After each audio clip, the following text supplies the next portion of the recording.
Hi, welcome in, welcome back, flat top time. And before we get into cutting, I promise, we're cutting in the next video, I think we need to talk about consultation and we need to talk about flat top variations, because not all flat tops are the same based on what the customer wants, and not all flat tops are the same based on what the customer is capable of having. So let's have a little bit of a conversation. This is going to be our flat top model. Some of you may recognize him from the classic tapered series. That's Brad the mannequin from Mariana. And if you do need practice mannequins, I got the link in the video description. I got Brad's. I got a great price on them. If you want one or two, hit me up. If you want dozens, or you want them for a school or a shop or a larger business, I can hook you up with a contact to get you Mariana mannequins at awesome prices. So if you need mannequins, I got you. Now, meantime, like the video, comment on the video, share the video with a friend in the business, turn on your notifications, subscribe to the channel, never miss a video. Let's talk flat top consultation.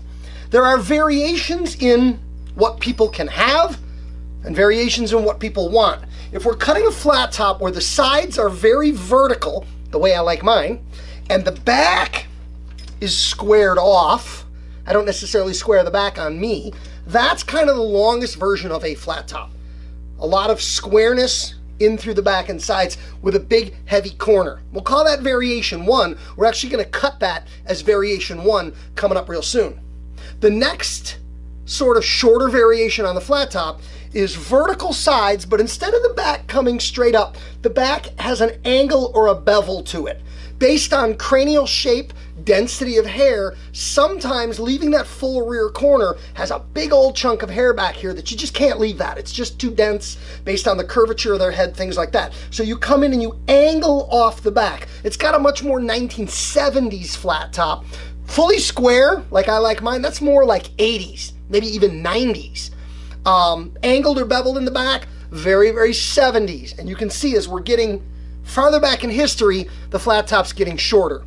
Now, if we round out the whole back, now we're heading into the 50s. Square sides with a rounded back, we're heading into the late part of the 1950s. If we move a little back farther in history, we start to see flat tops. And we still see them today, but it's just the era that it evokes. We start to see flat tops where the back is rounded out and the sides, instead of being vertical, start to tip in.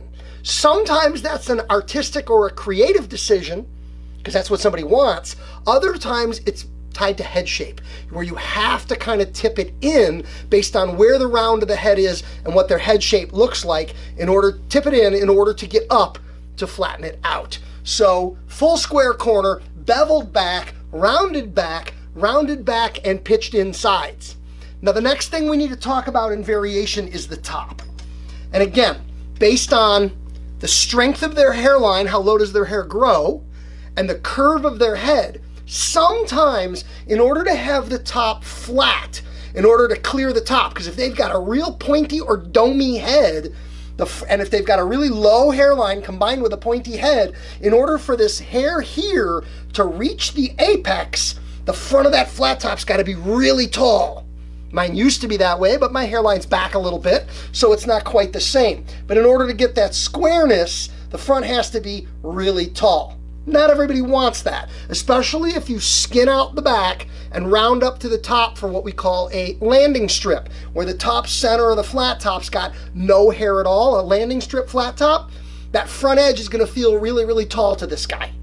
So you're going to have to lower the front edge down. But I heard you just think, if the top is tall and the hairline is low, and I lower the front edge, boom, I'm going to hit his head, and I'm going to have a flat top with his head doming up out of the center.